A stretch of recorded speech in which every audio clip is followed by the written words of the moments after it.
Hello Bachcha Party. I hope you all are fine and doing very well.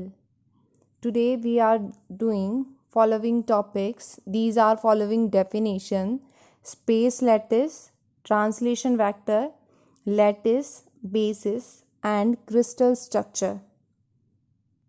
ये definition बहुत ही easy है और paper में इन definitions को मिला के और कुछ डेफिनेशंस और होंगी उनको मिला के एक क्वेश्चन बना दिया जाता है। क्वेश्चन पार्ट की फॉर्म में होता है। एक पार्ट में आपको 2-3 डेफिनेशंस दे देंगे, एक में आपको बड़ा क्वेश्चन दे देंगे। तो ये इम्पॉर्टेंट है और इजी है, तो इसको ध्यान से करें। तो शुरू करते हैं स्पेस लैटिस से। स्पेस लैटिस को डिफ़ाइन करने के लिए हम इमेजिन करेंगे एक पॉइंट का इमेजिनरी जाल हम सोचते हैं, ठीक है। इमेजिनरी जाल सोचो एक पॉइंट का जिसके अंदर पॉइंट लगे हुए हैं और इक्वल अरेंजमेंट के अंदर है, उसी को हम क्या बोलते हैं? Space lattice. अब इसके अंदर 2 इम्पॉर्टेंट पॉइंट आते हैं। फर्स्ट, एक तो ये जो जाल हम सोचते हैं इमेजिनरी जाल, ये इनफाइनाइट होता है, ठीक है। सेकंड पॉइंट आता है इसके नियर बाय सराउंडिंग के अंदर जितने भी पॉइंट होते हैं वो सभी पॉइंट आइडेंटिकल फॉर्म के अंदर होते हैं। देखो किस तरीके से इसको हम करते हैं। इसको समझने के लिए हम एक एग्जाम्पल देखते हैं। यहाँ पे हमने एक हेक्सागन शेप ली, ठीक है।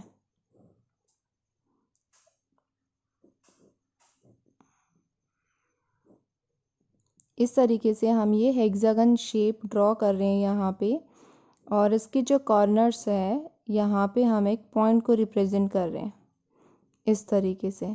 अब देखो इसमें हमने क्या पढ़ा था कि एटॉमिक अरेंजमेंट जो है वो हमें सेम दिखाई देता है हर पॉइंट के ऊपर से। अगर हम यहाँ से देख रहे हैं तो हमें ये पोजीशन दिख रही है, यहाँ से हम चेक कर रहे हैं हमें ये पोजीशन दिखाई दे रहा है।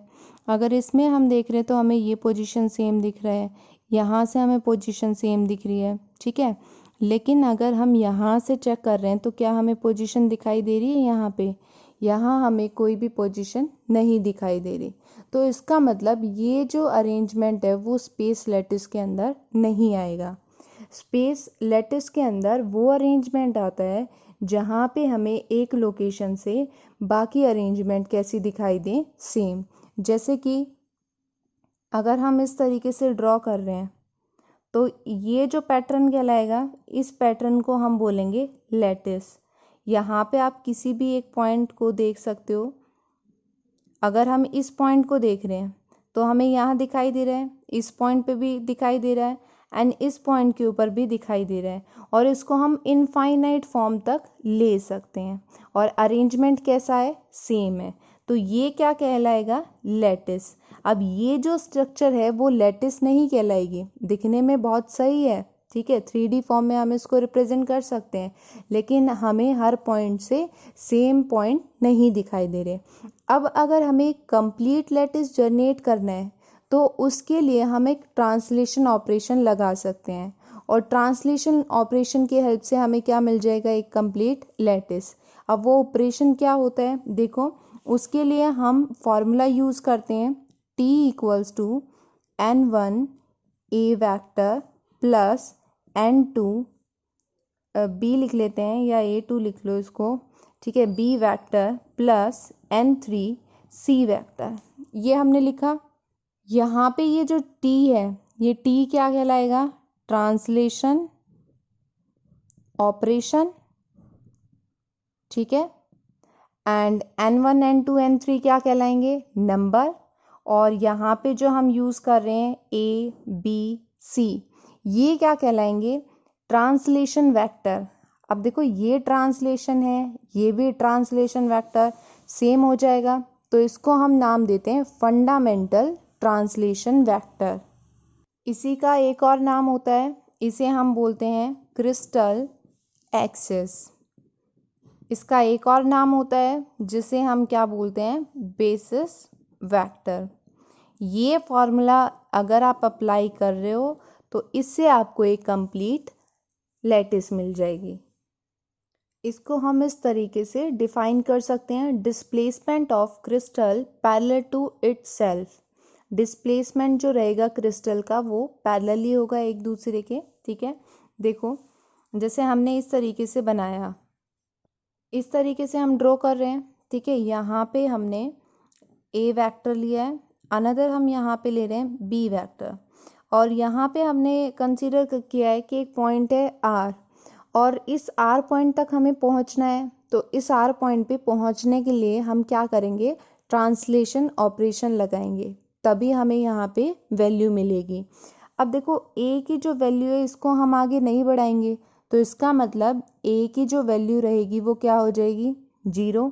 लेकिन जो बी है इसको हम आगे बढ़ा रहे हैं, ठीक है। बी की वैल्यू को जब आप आगे बढ़ाओगे तो यहाँ पे इसकी कुछ ना कुछ वैल्यू होगी, उस वैल्यू को हम क्या कंसीडर कर लेंगे, 1।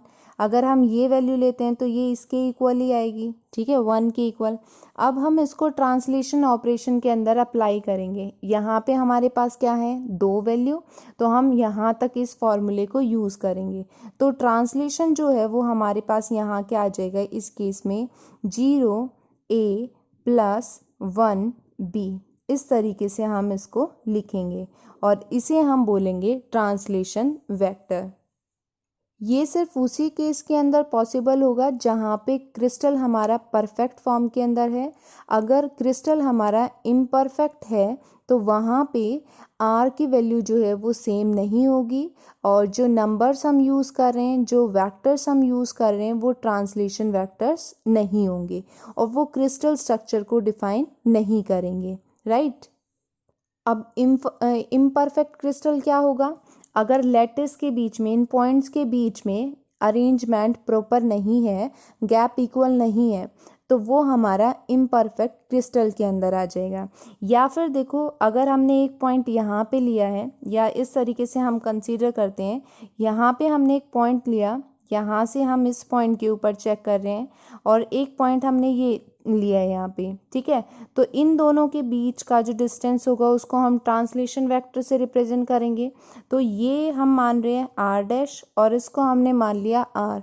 तो ये आर डैश जो है वो हमारा किसके अंदर आ जाएगा, इम्परफेक्ट के अंदर, क्योंकि यहाँ पे हमें क्या करना पड़ेगा, लैटिस ऑपरेशन लगाना पड़ेगा, और वो इस तरीके से बनेगा जैसे हमने इस फर्स्ट कंडीशन के लिए लिया था। कंडीशन हमारी इस तरीके से फॉर्म हुई थी, ए एंड बी, ये बनी थी, ठीक है।